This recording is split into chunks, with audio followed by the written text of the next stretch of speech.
And with that, I'd like to introduce our speakers tonight. We're going to hear from Alice Keyes with 100 Miles, and she'll start us off with just a general overview of what you need to know and the basics of toxics in our community. We'll then shift to Cody Norrid, who will cover coal ash in Georgia.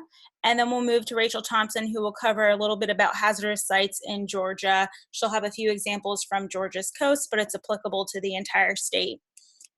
And then we'll move into what is really the main part of this webinar, which is ways that you guys can take action from home to have a meaningful impact this Earth Day.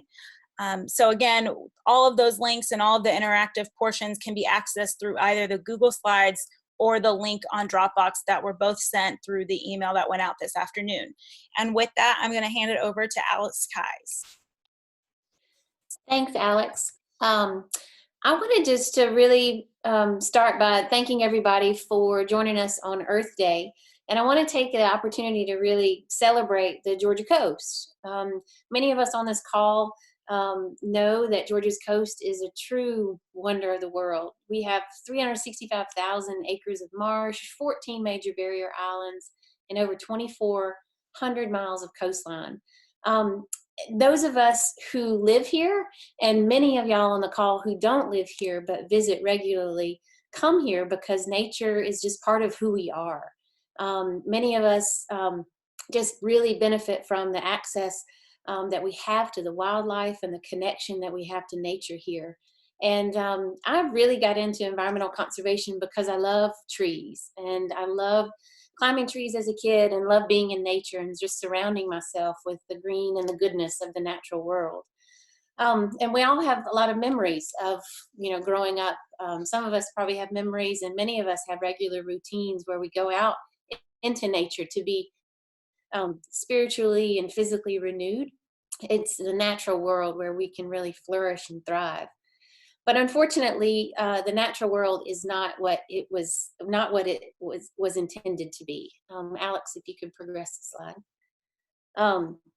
We as humans have done our best to access the natural world, as this picture shows here, people going out in a boat, but we've also done an unbelievable job of polluting, discharging, clear-cutting, paving the natural world, so that the world that we're living in now, go to the next slide, is really not what, again, it was intended to be.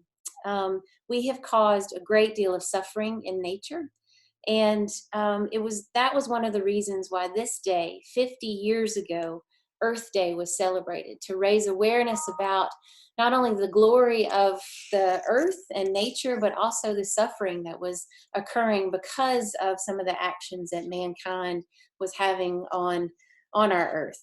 But even with Earth Day and the awareness that it brings, many people today continue to suffer because of the stuff that we have done in our environment. In fact, most of the people affected by hazardous and toxic materials that we're going to be talking about today are communities of low income and communities of color. Did y'all know that 70% of the country's Superfund sites or areas with high levels of toxins are near low-income housing complexes? Also, that the people most affected by toxins and even increased flooding from sea level rise are neighborhoods of color and impoverished communities. It's a concept known as environmental injustice, and it's a very real situation, especially here in Glenn County, and also in the metro Atlanta area, and a lot of metro Atlanta areas throughout the country. Hazardous or toxic substances are chemicals that we know cause serious harm to humans and to animals. Many of these chemicals that are now banned from use, or concentration of their use is limited because of the impact to the environment or human health. Many of those chemicals of concern were not known to cause concern when they were first used or developed and distributed. Many of those were discharged into the environment, but a lot of research and a lot of new technologies have allowed us to recognize the harm that some of these chemicals have done. And Rachel's going to talk to us a little bit about some of those, some of the areas that are no longer active, but have what we consider legacy contamination. And then there's some chemicals like the ones that Cody is going to discuss with us that are known to cause harm to human health in high concentrations. So the reality is we all live among a great deal of toxins, and it's hard to understand what to do about that. But the good news is that there are some federal laws and programs and equivalent state laws in place that are designed to protect human health and protect the environment. They all function a little bit differently and are quite complicated. But we wanted to just take a minute to give you a quick overview of two of the laws that have a particular and significant role to play in acknowledging and cleaning up some of the toxins that are in our environment and harming humans and wildlife. The first is known as the Superfund program. It's the Comprehensive Environmental Response, Compensation, and Liability Act. It was passed in 1980, and it really focuses on the management and remediation of abandoned or non-operating sites that are contaminated with hazardous substances of some sort. It's all managed through the U.S. Environmental Protection Agency. So the federal agency has a responsibility for identifying the individual or the business or the group that was responsible for contaminating the site, and then also overseeing the cleanup of that. There's a lot of time and effort spent with the EPA working directly with the responsible party to clean up, to identify the best way to clean up and to actually conduct the cleanup process. And the next slide will show you, slide number 7 shows you an example of one of these active old sites from here in Glenn County. This is the former Honeywell LCP chemical site when it was in operation. And then the next slide will show you an aerial view of it now. On slide 8, you can see an aerial view of the, I'm sorry, go back to slide 8, Alex. An aerial view of what the, it doesn't want to stay there. There it is, an aerial view of what the site looks like now. You can see the buildings have been removed, and the only activity going on there now is cleanup and remediation of the contamination. So if we move on to slide 9, want to give you just a quick overview of the other act that we want to highlight, the Resource Conservation and Recovery Act that was passed in 1976. It's known as RCRA, is the acronym. RCRA is really the approach to manage solid waste hazardous sites that are currently in use. And you can see in this picture here, again, this is taken in Brunswick, but this is on Highway 17, and across the highway, you can see the active Hercules Pinova plant. It's these active industrial sites that have known contamination, but the owners and operators have permits or permission to use, to manage, or dispose of those hazardous wastes while they are still operating the site. The RCRA program also regulates the transport of hazardous waste. So if we move on to the next slide, we really just wanted to give y'all a bit of an overview of the umbrella federal laws that really are governing the acknowledgement and the cleanup of hazardous sites throughout the country. The laws are very, very complicated, and there are state laws that give the state regulatory agencies the opportunity to engage in some of the cleanup. But we wanted to, I wanted to end this rough intro with something important things to keep in mind. Is that the first thing is there's always a responsible party. There's an individual or a group or a business that caused the contamination and is responsible really for paying for and working with the federal agencies to cover the cost and to actually find a cleanup plan that is effective and will protect human health. The second point I want to make is that the federal and state agencies are responsible for acting in the best interest of the public. So we, the citizens, even the wildlife, we are the people that these folks are working as trustees on behalf of.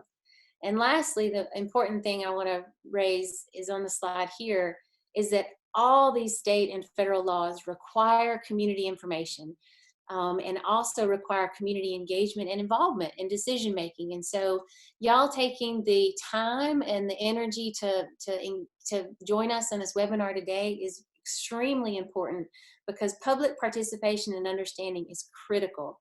Many of these laws were enacted with the true belief that members of the public affected by hazardous sites have a right to know what's there, and to know what the agency is doing in their community, and to have a say in those decision-making processes. Alex, I'll turn it back over to you.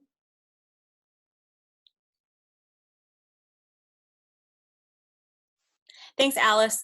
So now we're going to turn it over to Cody and Rachel so that they can talk a little bit more specifically about what we're facing in Georgia with coal ash. So we'll start with Cody, and then we'll go over to Rachel so she can talk a little bit more about hazardous sites, and specifically along the coast, but also how that plays out across the state as well. So Cody, whenever you're ready. Great, thanks so much. Thank you again to everybody who has tuned in this evening to our webinar. My name is Cody Norrid. I'm the Director of Programs and Policy for Georgia Interfaith Power and Light. And I'm going to take some time tonight to walk us through coal ash in Georgia and how that affects us as a toxic waste. As you may or may not know, for decades and decades, coal ash has been a primary resource for generating electrical power here in Georgia. In 2005, coal still made up over 70% of Southern Company's energy generation. So now that number has dropped and coal makes up a little below 30% of Southern Company's mix. But from that decades and decades of burning coal, we now have over 86 million tons of toxic coal ash waste being stored in unlined earthen pits near most of Georgia's primary waterways and resources. Just to be clear about what we're talking about, when coal is burned, there are two types of waste produced. There's fly ash, which comes out of the top, and we largely rely on it to be captured and mitigated through scrubbers. And there is bottom ash, the ash that is left after the burning that must be scooped out of the bottom. And that bottom ash is what we're talking about for these coal ash ponds. For decades and decades, that ash has been scooped out and stored in unlined pits across Georgia. Next slide. On slide 13, you'll see this diagram. You can imagine that storing coal ash in an unlined pit is a problem.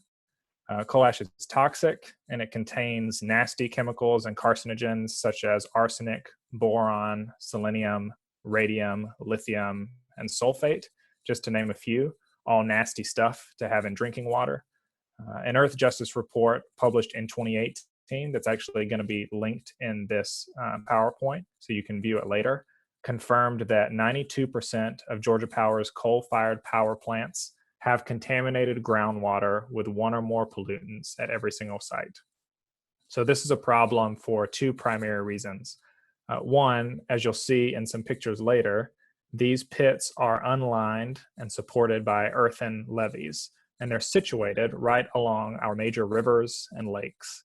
In other states, such as North Carolina and Tennessee, similar ponds have been breached because of flooding or storm damage, resulting in millions of tons of toxic sludge possibly moving into our waterways. The second problem that you can really see in this diagram is because these ponds are unlined, the toxins can leach into the groundwater out of the coal ash pond, through the dirt, into the groundwater, contaminating that resource. And then it has the potential to be pulled up, you can see to the left of this diagram, through private wells. And that's something that's happening in Georgia right now. And so the ultimate solution that we'll talk about a little bit later is to have all of these ponds be excavated and placed into dry and lined landfills on Georgia Power's own property. However, while they are doing this with some of their coal ash, they still plan to leave a majority of it to be kept in place. Moving on to slide 14, this is an example of how capping in place works. So you can just see the top is covered through several layers of concrete and earth and then eventually grass, but the bottom is left in contact with the groundwater or very close to it. So as water comes in from the sides, those contaminants will continue to leach into the groundwater forever. Moving on to slide 15. There are currently close to 29 coal ash ponds in Georgia. You can see from this map, the blue dots represent coal ash ponds at sites, and the red dots are municipal solid waste landfills that currently are permitted to take dry coal ash, both from in-state and out of state. So you can see just from the widespread nature of this problem, this is truly a statewide issue. There are coal ash ponds located around, as I've said, almost all of our major water resources. I'm going to show next a couple of different slides that go through different sites just to show you what those sites look like and where some of them are placed. So on the next slide, slide 16, this first photo is from Plant McManus near Brunswick. I wanted to show you this because it is right up next to the coast. There's also a couple in Savannah as well. You can see in the foreground, that is the coal ash pond where the waste is submerged in that water being held up by that earthen levee. And just beyond it in the background are the water resources of the state. Luckily, this pond will be excavated completely either this summer or this fall. So moving on to slide 17. The next photo, this is of coal ash ponds at Plant Branch. You'll see in the foreground again, this is the coal ash pond. And then if you see right under where the banner is, right beyond the tree line, that's Lake Sinclair. So you can see just how close these coal ash ponds are. This pond in particular is elevated above the water. You can actually paddle up beside it and put your hand on that levee. So this is just to demonstrate what kind of a catastrophe would happen if there was to be a breach there and that was to pour in. Again, luckily, this site as well is to be completely excavated in 2021. I'm moving on to slide 18. This photo is a photo of a coal ash pond at Plant McDonough in Smyrna, Cobb County area. And you might be asking yourself, where is this pond? The answer is it's under that hill of green. This is already a pond that is pretty much capped in place. And so going back to the diagram that we referenced earlier, what's happening is they've placed layers over this and then planted grass. It looks very, very pretty, very, very nice. You would never know that it was a coal ash pond if you're driving through Cobb County. But the reality is that that coal ash is still leaching into the groundwater, and it will be susceptible to do that as long as it stays there, kept in place. All of these have been pretty good examples of the different types of coal ash ponds that we have. The next one on slide 19, this is perhaps the most egregious example of a coal ash pond that's slated to be closed in place. So if you've been following our work or other work from the Georgia Water Coalition, you might be familiar with some of the work going on at Plant Scherer. Plant Scherer is in Juliette, Georgia, which is near Forsyth, Georgia, which is near Macon. And if you don't know where Macon is, I can't help you very much. But this pond, you can see in the foreground here, this is about a 600-acre coal ash pond. It holds 15.5 million tons of toxic coal ash. Not only is this pond actually submerged into the aquifer itself, contaminants from this coal ash is thought to be contaminating tons of local wells directly around this. These are private wells. After substantial testing from the Altamaha Riverkeeper, which you might have been following, the majority of the private drinking water wells of citizens in Juliette that were tested near this pond were contaminated with elevated levels of toxins. In some cases, the presence of hexavalent chromium, which you might be familiar with, which is a crazy powerful toxin, is more than 500 times over the threshold established in other states. But Georgia doesn't have a guideline or a threshold. So moving on, you can just cycle through slides 20 and 21. Both of these gatherings are gatherings that we held in conjunction with the Altamaha Riverkeeper. These are all people from Juliette that live around that plant, that they are concerned about their drinking water. Many of them had already had their wells tested and they had toxins in it. Some of them were wanting tests to be done because they were concerned. And this is just a tiny, tiny glimpse of the story that's going on in Juliette. And the reality is it's happening everywhere around all of these ponds. It's a danger to all of us. You can move on to slide 22. I hope that this, it's been very, very brief, but I hope it gives you a glimpse as to why coal ash storage should be a priority for all of us And like Alice said, this is a statewide environmental justice issue. This waste is not only harmful to our water or our drinking water, but it is actively harming individuals in our own communities. There are coal ash ponds at 6 Georgia Power sites that are listed here. All of them are slated to be capped in place, including the one at Plant Scherer, to continue to contaminate and poison the groundwater. And we have some action items on this later. But for now, I'm going to hand it off to Rachel with the Glen Environmental Coalition to talk more about Georgia's hazardous waste and Superfund sites. Thank you, Cody. As Cody mentioned, my name is Rachel Thompson. I'm the Executive Director of the Glen Environmental Coalition. And I too wanted to take a moment to thank our now 22 participants for joining us today to celebrate 50 years of Earth Day and take action in our communities. So in addition to the nearly 30 coal ash ponds that Cody mentioned, there are over 500 hazardous waste sites in the state of Georgia, according to the Georgia Environmental Protection Division. This image to the left of the slide is from the hazardous site inventory on the Georgia Environmental Protection Division website. The number on this list has fluctuated over the years as new sites are added and sites that have been cleaned up are removed. Of those 500 sites, 16 of them have been nationally designated as Superfund sites. The cleanup of these sites is managed by the U.S. Environmental Protection Agency, or the EPA. Let's go through 2 of the larger Superfund sites that we have here in Glenn County. You can go ahead and go to the next slide. Terry Creek and Hercules plant is located just northeast of the intersection of the St. Simons Island Causeway and Highway 17. You can see the causeway on the left corner of this image, and Highway 17 is just to the top of the estuaries shown in the picture here.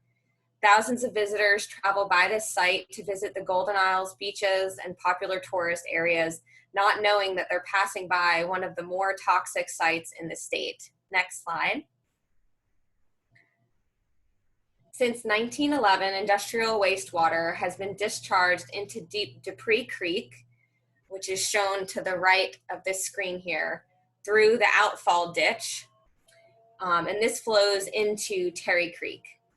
From 1948 to 1980, the ditch was a discharge point for untreated wastewater containing toxaphene from the former Hercules pesticide plant. The chemical plant waste from the past 108 years are still present in the outfall ditch sediments, in Terry Creek and Dupree Creek sediments, and other dredge disposal areas throughout the estuary. Next slide. The legacy contamination at this site is managed a little bit differently because a portion of the site remains active. In this first picture, we're looking at what is now known as the Brunswick Pinova plant, which sits on the site of the Hercules toxaphene manufacturing plant. The cleanup of residual contamination in this area, where the plant is still an active industrial plant, is managed through RCRA by the Georgia Environmental Protection Division. Currently, Hercules and Pinova are in the process of renewing their hazardous waste management permit, which they are required to have to facilitate cleanup activities to remove residual contamination on this site. Alice is going to talk more about this permit and how you can get involved in just a little bit. The next picture, please.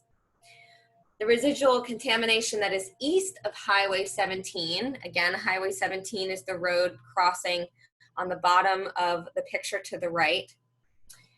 That cleanup is managed by the U.S. Environmental Protection Agency in cooperation with Hercules through the Superfund program. Cleanup activities are being designed at the moment for the area highlighted in blue in that second photo to the right, that is known as the Terry Creek outfall ditch. Next slide. Let's just review some important takeaways for this site. As Alice mentioned earlier, each hazardous waste site has a potentially responsible party, also known as an individual or company that is currently responsible for or has contributed to a spill or contamination at a Superfund site. For this site, the main responsible party is Hercules that the EPA works with to facilitate cleanup. For the portion of the site that is currently managed by the Environmental Protection Division, the active industrial site, both Hercules and Pinova are considered responsible parties. The main contaminant of concern here is toxaphene. Toxaphene is a dangerous mixture of over 970 different chemicals that were banned in the US in 1990. In the past, toxaphene was used for killing insects on cotton plants and unwanted fish in lakes, and also as a cattle dip to kill fleas and other insects. Toxaphene is a very persistent chemical, meaning it stays in the environment for a very long time. Humans can come into contact with toxaphene when they are exposed to water, soil, or food contaminated with the chemical. There are seafood consumption advisories that aim to protect people from health impacts associated with over-consuming contaminated seafood. There are also concerns around this site regarding groundwater, potentially contaminated groundwater, specifically near the Terry Creek Drive neighborhood. In addition, our community can also feel impacts from this site through decreased property values, lost tax revenue, and restrictions on future redevelopment. Okay, let's move on to the next slide. The next site we're going to look at is LCP Chemicals Superfund site. This site is located between the Turtle River, which is the larger water body in the back of this picture, far right of this picture, and New Jessup Highway, which you can't see in that highway in this picture. It's just northwest of the Brunswick city limits. The northern boundary of the site runs along Blythe Island Highway, and the southern boundary meets the property line of the active Georgia Pacific pulp and paper mill. So you can kind of see that paper mill in the center of this picture. Next slide, please. This 813-acre site has a long history of industrial activity from the 1920s through 1994. Industrial activities included an oil refinery. Those areas are shown in this picture in blue. A coal-powered plant shown in pink. A paint varnish manufacturing shown in yellow or orange. And a chlorine gas manufacturing plant. Those areas are shown in purple. I do understand that they're layered, so some of them are a little difficult to see. Past activities on this site contaminated soil, groundwater, adjacent surface waters, and marshlands until the operation ceased in 1994. The cleanup activities for this site are managed by the U.S. Environmental Protection Agency in cooperation with Honeywell. Next slide, please. All right, so here's some important takeaways for the LCP Chemical Superfund site. The potentially responsible parties for this site are Honeywell and Georgia Power. Past industrial activities polluted the site with polychlorinated biphenyls, also known as PCBs, mercury, lead, dioxins, and polyaromatic hydrocarbons, also known as PAHs. High levels of these contaminants are still present at the site, and remediation efforts are being designed, and research and development is ongoing. Humans can be exposed to these chemicals at this site mainly through consuming locally caught seafood that may be contaminated. This is specifically related to the PCBs or mercury.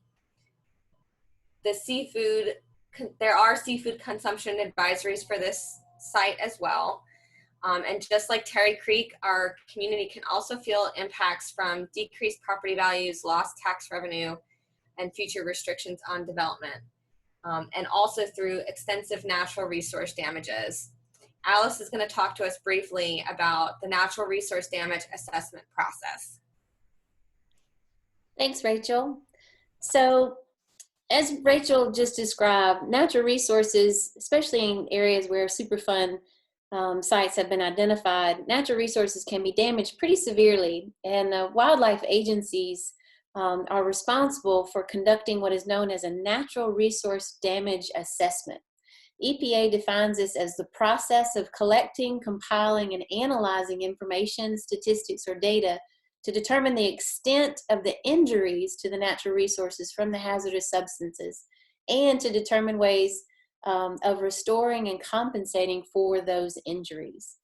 In the case of Honeywell LCP Superfund site, NOAA is one of the agencies responsible for conducting a natural resource damage assessment. NOAA, Fish and Wildlife Service, and the Georgia Department of Natural Resources are lead agencies responsible for conducting what we refer to as a NRDA. The agencies really serve as what we call trustees for the public and for the resources that don't really have a voice for themselves. And this graphic here that I took from a presentation given by the Environmental Protection Division outlines those things that are covered under a natural resource damage assessment. Wildlife, dolphins, birds, the benthic community or the critters living in the water, fish, and then lost recreational fishing opportunities. In the case of the Honeywell LCP Superfund site, the natural resource damages were quite expansive. Over the generations of industrial activity, the extent of the damage was fairly large because of the mercury and the PCBs and other toxins. And you can go to on slide number 32, you can see that I pulled out the recreational fishing losses section of the natural resources damage assessment. Because last December, December of 2019, the State Department of Natural Resources rushed ahead of the federal agencies, NOAA and Fish and Wildlife Services, to announce a settlement for the damages to recreational fishing losses that were caused by the activities at the Honeywell LCP site.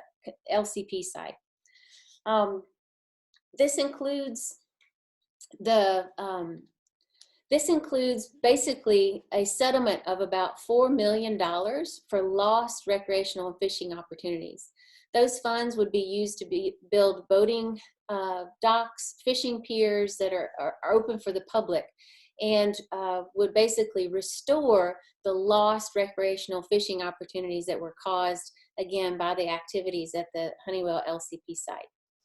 The major problem with this settlement, however, is that $4 million is only less than 1% of the cost it would cost to remediate the decades of environmental and recreational damage caused to the Turtle River estuary and the chemicals that were discharged from the Superfund site. This $4 million grossly underestimates the extent of the damage that were caused to the fish, the shellfish, and the other wildlife that we as humans depend on to recreate, so that would be covered under this recreational fishing losses. The funds would also only increase citizen access to the polluted waters and the fish that were caused by the activities at the Superfund site. This is especially problematic because the communities surrounding this area are communities of low income and communities of color. So in response to this settlement, 100 Miles in March of this year, on slide 33, 100 Miles pursued legal action to prevent this settlement from being accepted by the federal court. Our organization, along with 3 residents of Glenn County who have been affected by lost recreational fishing opportunities, filed this motion with the U.S. District Court, a motion to intervene in the case. We hope that our motion to intervene will be accepted, and we will be given an opportunity to engage in the discussions with Honeywell and DNR. and especially to compel DNR to more vigorously pursue damage claims that are equal to the true damage caused by the massive amounts of PCBs and the mercury that were discharged from the Honeywell LCP plant. Litigation is never an easy decision, especially for an organization, a nonprofit organization, or for an individual to decide to do. It can be extremely difficult, long, and draining. But we wanted to make sure that everyone on this call knows that litigation and legal action is always an option when citizens feel that we are being harmed by the toxins that are in our neighborhood and in our open spaces that have come to be there by no action of our own.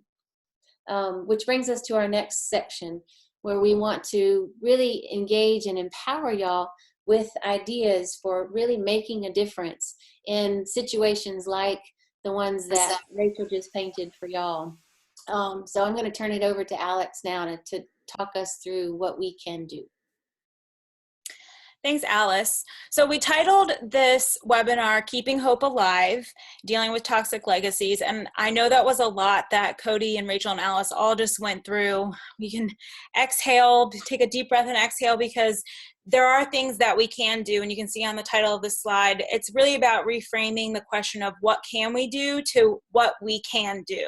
So as we go through these next few slides, I just want to emphasize that there are some things that are clickable and that you can interact with. However, if you're viewing via Zoom, which I think pretty much everyone is, you're not going to be able to click on them through the screen share. You will have to go back to your emails and either access them through Google Slides or through the Dropbox link in order to be directed directly to the place to take action. So with that, I'm going to move along. So there's a lot of ways that we can engage, and you guys are already taking the first step tonight, which is educating yourself. I want to also reiterate that there are a lot of tools that we've gone through tonight on this webinar that have been linked. Cody referenced an Earth Justice report that is linked that has a lot of information, real data that's been collected from Georgia. I'd encourage you to go back, access the slides through the Google Slides or Dropbox, and read through that report. There are a ton of links throughout this entire webinar. It's not just something you engage with once and then walk away from. It has more information than we could possibly shed light on in just 1 hour. So please go back through and explore this webinar to continue to educate yourself. The next step is communication, talking to your neighbors and understanding that we have power as a people, and that is real and it's necessary in order to make a difference. And to take that communication and elevate it to a point of collaboration to make sure that we are being the most effective as we can in dealing with these pollutants and this contamination in our community. So it's not just your neighbors, but also organizations like Georgia Interfaith Power and Light, Glen Environmental Coalition, and 100 Miles that are here to collaborate and offer tools for you guys to use in order to make a difference. And it doesn't always just have to be environmental organizations. There are neighborhood planning assemblies that are very strong in a lot of communities, especially along the coast, and other NGOs that are working on this from different angles like public health and financial and environmental justice aspects as well. Then the next step after you've collaborated and you've communicated and educated yourself is community organizing. And with that, I just want to emphasize to know what your ask is, by that I mean knowing what the action is that will actually make a meaningful difference in your community. And know who your target is. So know who has the power within your community to give you what you want or make that change or take that action for you, because it's not always the people who have the power. Oftentimes we need to know who our target is when we're doing community organizing and go to them with a specific ask, not just a complaint. Civic engagement, you guys are all about to do that hopefully tonight with some of the links that we've shared with you through the slides. And that's, of course, commenting on permits, but also staying engaged with your elected officials and sending emails. Legislative advocacy is something that all of our organizations take part in and invite any of you to take part in.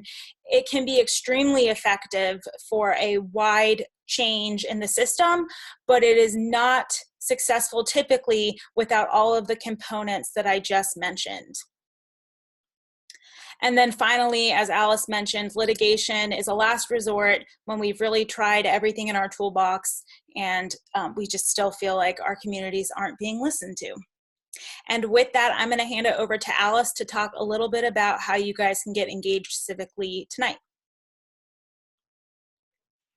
All right, thanks so much. So there are, throughout the permitting process and dealing with hazardous substances, there are windows of opportunity where the public is invited to participate in decisions that are being made. And we wanted to start out this section about discussing specific ways to engage with one of those particular opportunities. Rachel painted the picture of the Hercules Pinova plant for y'all pretty well. As she said, it's on Highway 17, and it's been an industrial site since 1911. And Rachel, you're welcome to correct me if I get any of these facts wrong. She knows this stuff inside and out.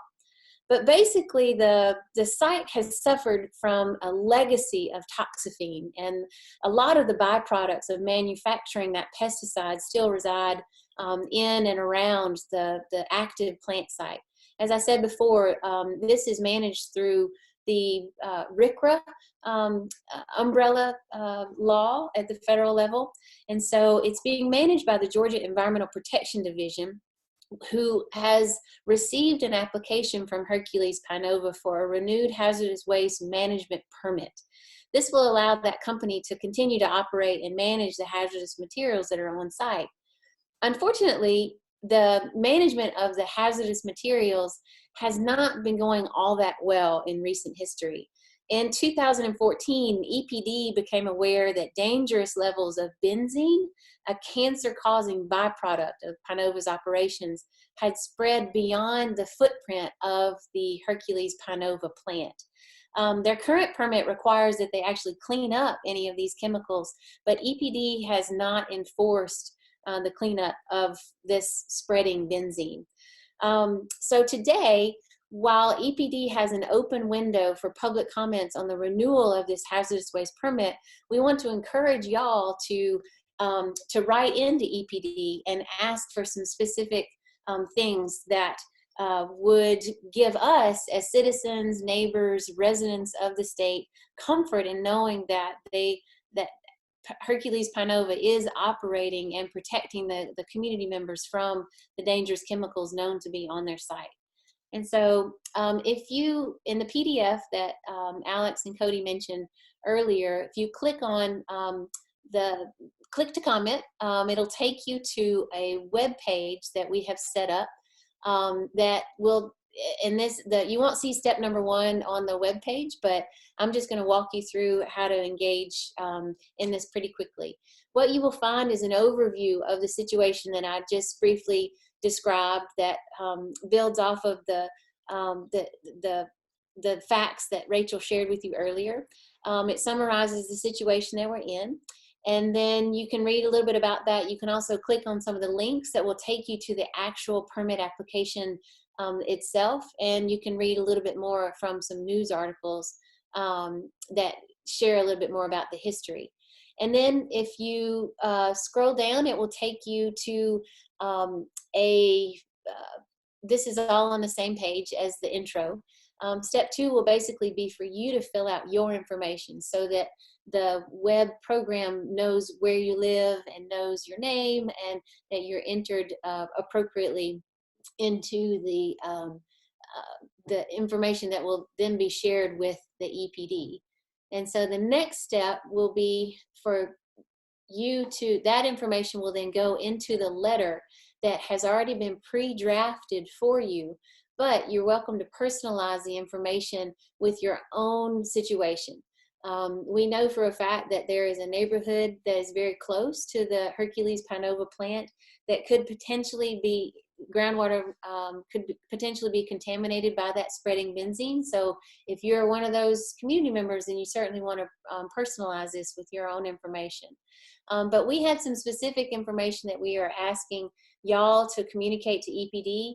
The first and foremost thing is that they require that Hercules Pinova clean up the toxins, have a corrective action plan adopted within a certain amount of time after the reissuance of their permit. that they do more groundwater monitoring, and that they enforce the conditions of the permit. That's EPD's job as a trustee of the natural resources and protector of the health of the humans that that depend on these natural resources. And so that is just a really quick overview of how to go through this commenting process and the elements of the web page that you can click on and go to yourself.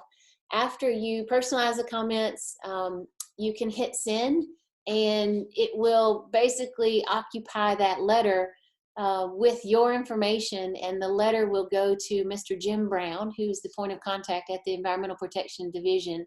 EPD will then collect all of the comments received. They will process them, and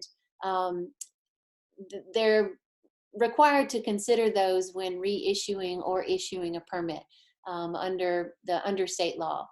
But the close of this comment period is April the 30th. So if y'all want to move on this, we really hope that you will. You'll join 100 Miles, Glen Environmental, and the GIPL, and send in some comments of your own.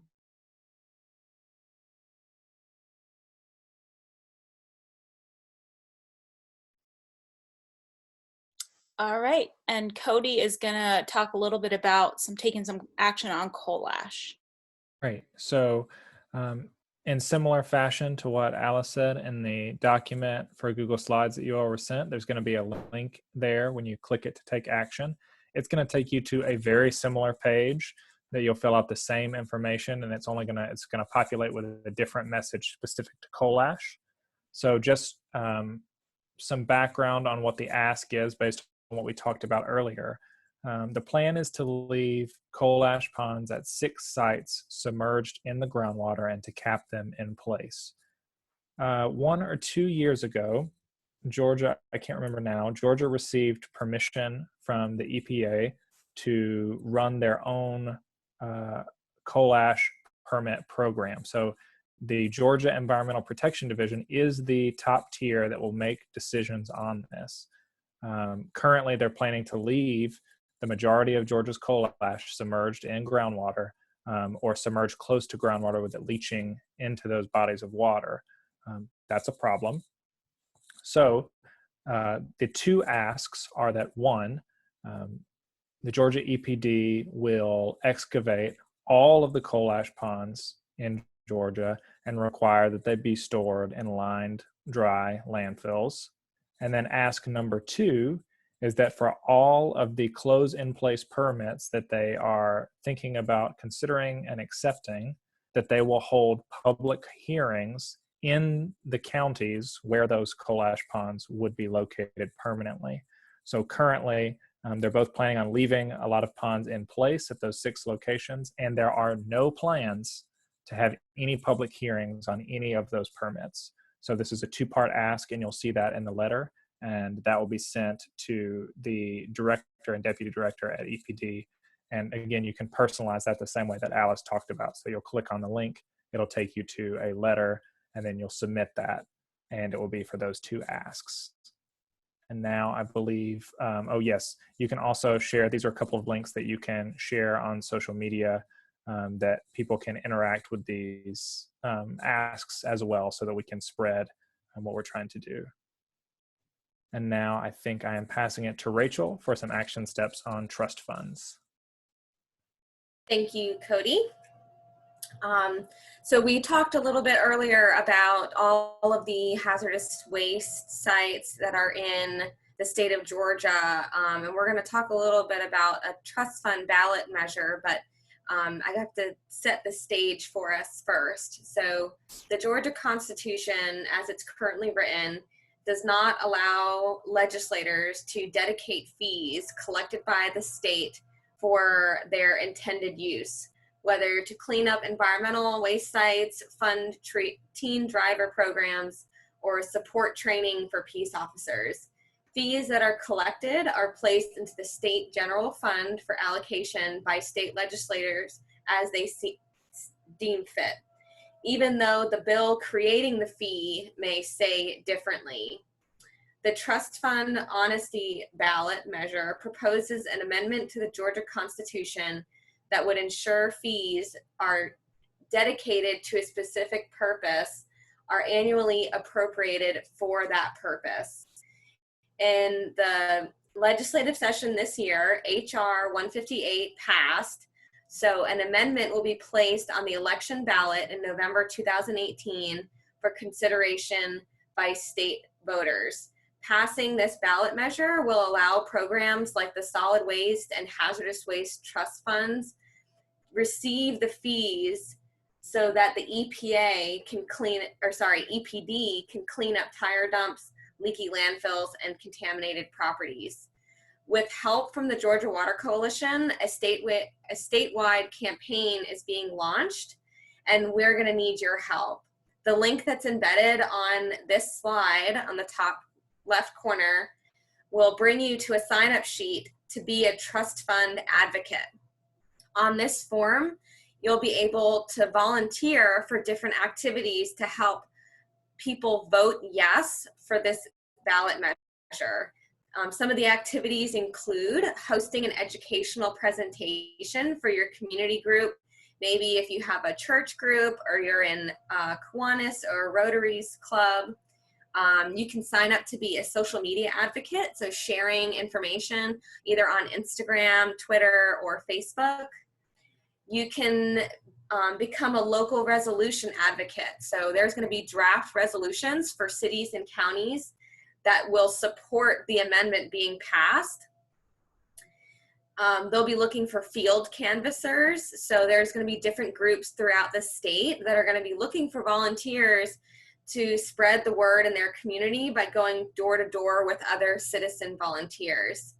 And then lastly, you can be a press advocate, writing a letter to the editor in your community paper and helping spread the word about why these trust funds are important, whether it be for hazardous waste cleanup or some of the other different trust fund programs that the state of Georgia has. And that is all I have for you guys today. I think it goes back to Alex. Or Alice. Hey, Alice, do you want to cover this slide? Yeah, so we wanted to just leave y'all with a couple of thoughts about ways of keeping your family and community safe. If you're not comfortable writing in on or communicating with the regulatory agencies about permits, or if it's too complicated, there are some practical things that you can do to keep your family and yourself safe. First one I want to point out is public water is some of the most monitored and well-treated sources of water. It's even more regulated and safer than bottled water in a lot of cases. So getting water from, say, the Joint Water Sewer Commission here in Brunswick or the Metro Atlanta Water Department is the safest way you can make sure that you are hydrating, I guess, throughout the day. If you are on a private well, it's important that you get that well tested pretty regularly. And especially if you think that you are near anywhere near a coal ash facility or a Superfund site, UGA Extension has a pretty robust program that can help you get your wells tested, or you could contact one of us on this call or a local nonprofit riverkeeper or watchdog group to help you with that. Secondly, especially down here on the coast, is to buy certified seafood. There are a lot of people that sell seafood, but not all of it comes from places that are safe. So we want to make sure that you purchase your seafood from a certified seafood dealer and not from somebody just next to the roadside. They may be nice and cute, but we don't recommend that at all. And first and foremost, you absolutely have to contact your elected officials and let them know about your concerns and let them know how important it is to keep your family safe. And then also, we wanted to share with you a couple of PDFs that we have created to help you take away some of this information. And Alex, I think you're gonna click on, yeah. I'll go through these real quick just Okay. to sorry, I'm currently admitting people in as I'm flipping through slides. So again, these links are going to be clickable through all of these buttons you see on this slide are clickable through the Google Slides or through the Dropbox version of this presentation. So the first PDF that covers everything Alice just says and is hyperlinked to all the tools you would need to test your drinking water, make sure you have a certified seafood distributor that you're purchasing from, and to engage with your elected officials. You can get all of those links by clicking on that red circle there that says educate yourself and community. And that's going to bring you to a PDF that looks like this. And that's something that you can save and download from our website and then distribute to your friends as well. But if you access it through the website, like I said, all of that is hyperlinked to the resources that you need. The second thing I want to highlight is that this PDF, by clicking this center circle, gives you a step-by-step directions on how to report toxics in your community or suspicious contaminants or activities in your community. And this is statewide, so you can click on the link to see what number to call for your district EPD office, and then how to ensure that not only do they follow up with your complaint, but that they recorded it correctly through the public complaint portal. So that is a really great PDF that GEC put together all the information for that. And then the last thing I want to highlight is just knowing your risk in your community. We focused quite a bit on sites specific to the coast. However, you can click on that bottom circle and it'll take you to the hazardous site inventory website. If you were to scroll down on this web page, you would see the map that has all of the interactive sites that tell you information about what types of hazardous sites there are in your community, who is the responsible party for that site, and what all the details about it from that map that had all the circles on it on previous slides. So again, just to reiterate that those are tools from this webinar tonight that we hope you'll go back and re-engage with afterwards through either the Google Slides or the Dropbox version of this presentation. With that, I know we are just at 6 o'clock, but we want to hang on for anybody who has questions, and we did get a few questions in the chat box. So I'm going to unmute everybody.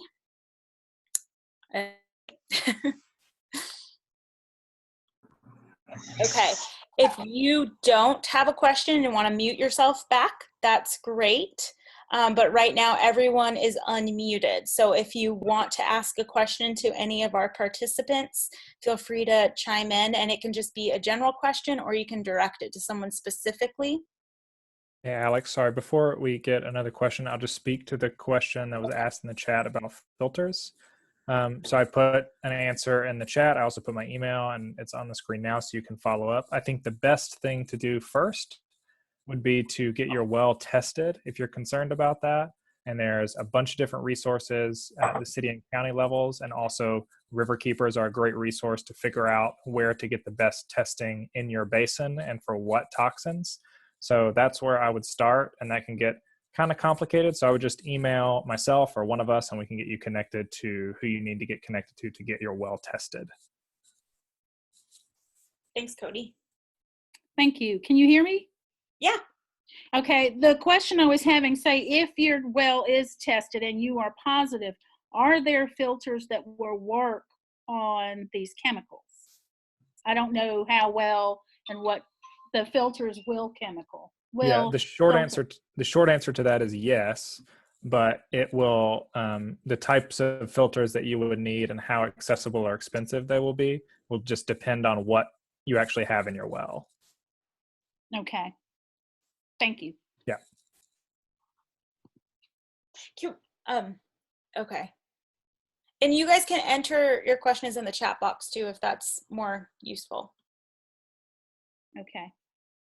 I don't have a well. I was just wondering in general. I do have family with wells that are not in this area, but I was just wondering specifically how well they worked on all these chemicals. But in particular, so like in the plant Scherer example, though, with all of those contaminated wells, what it would take for them to get the filters that they would need for that heavily contaminated drinking water, we're talking in the tens of thousands of dollars to get that done, which is why it's such a big issue there. Okay. So it just totally depends on what's in the water. Okay, thank you.